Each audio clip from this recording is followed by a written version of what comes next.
নমস্কার বন্ধুগণ, অবসরে ছাদ বাগান চ্যানেলে আপনাদের স্বাগত। অনেকদিন পরে, প্রায় বছরখানেক পরে আবার আপনার সামনে হাজির হলাম আমার ভিডিও নিয়ে। প্রথমে দেখিয়েছি আমার ড্রাগনের কেমন ফুল ফুটেছে নিচে। এখন এলাম ছাদে, ড্রাগনের ফুলের পরে কেমন ফল হয়েছে সেটা দেখাই আপনাদের। তারপরে বলবো আমি কী কী করেছি এ পর্যন্ত পরিচর্যা, সেটা সংক্ষেপে বলবো। আগে দেখুন, হলুদ ড্রাগন এবং লাল ড্রাগন পাশাপাশি, সাইজটা বলতে ভালোই হয়েছে।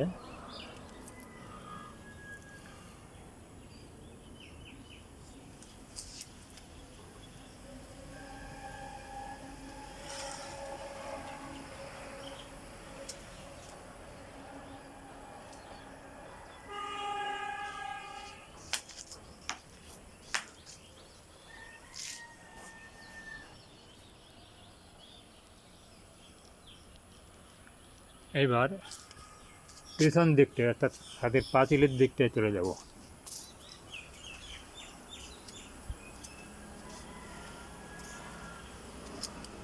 দেখুন,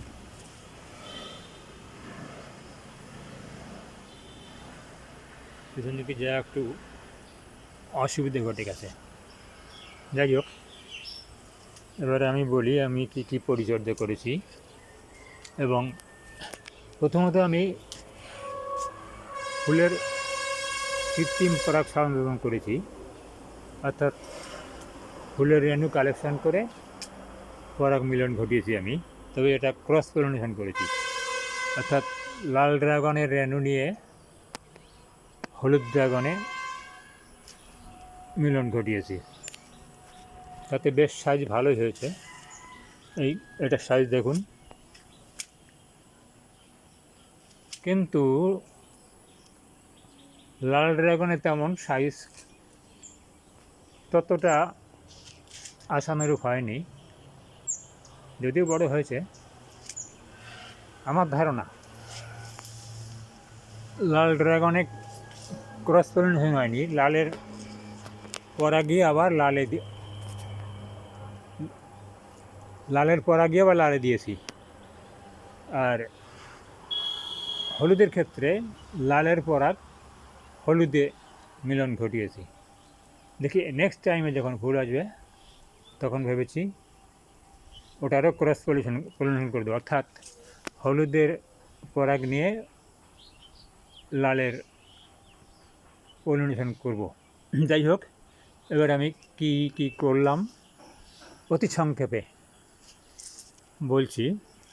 ডিসেম্বর মাসে আমি প্রত্যেক টব বা ড্রাম এবং টব থেকে যতদূর সম্ভব মাটি কেটে শিকড় শুদ্ধ মায়ানা করে বের করে দিয়েছি। এইবার ওই জায়গাটা পূরণ করেছি গোবর, সর্ষের খোলের গুঁড়ো,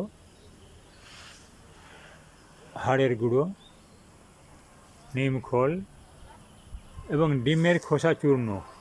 ডিমের খোসা চূর্ণ সহজলভ্য। এই সামনেই তো পুজো আসছে, দেখবেন সমস্ত পুজো প্যান্ডেলের সামনে অস্থায়ী রেস্টুরেন্ট বসে যাবে। সেখানে পরিচিত দোকানে যদি আপনি একটা পাত্র দিয়ে দেন, ওদের বললে ওরা সমস্ত ডিমের খোসা ওখানে আপনাকে ভর্তি করে দেবে। ওটাই আপনি শুকিয়ে নিয়ে মিক্সিতে গুঁড়ো করে ওটা ব্যবহার করতে পারেন। এবার আমি ফলগুলো হারভেস্ট করব। হারভেস্ট করে আবার একটু গাছের খাবার দিতে হবে। আচ্ছা, ডিসেম্বরে তো ওই খাবারটা দিলাম, দিয়ে পূরণ করে দিলাম যে মাটিটা কেটে নিয়েছিলাম।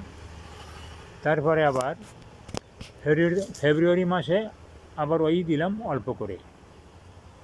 এবং রেগুলার আমি খোল পচানো জল দিয়ে গেছি।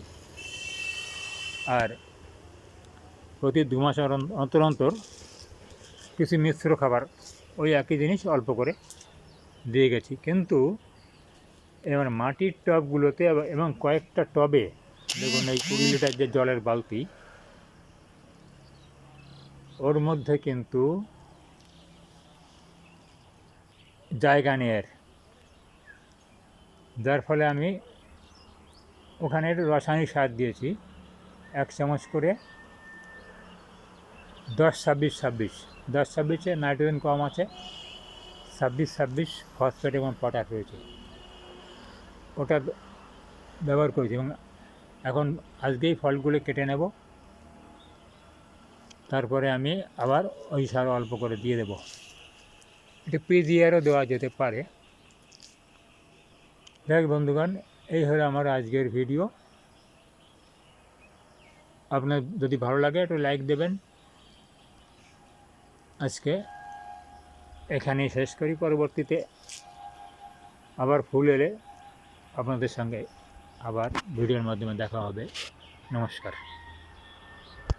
শেষ মুহূর্তে আরেকটা কথা বলে দিই ভিডিও শেষ করার আগে।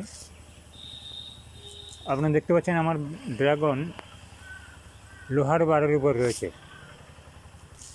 তো অভিজ্ঞতা থেকে বলছি, এটা আমার হাইট 5 ফুট, এটা যদি 4 ফুট হতো তাহলে ভালো হতো। সুতরাং যার হাইট অনুযায়ী যদি কেউ এইভাবে তৈরি করেন তাহলে সেভাবে বিবেচনা করে করবেন না। আর দ্বিতীয়ত,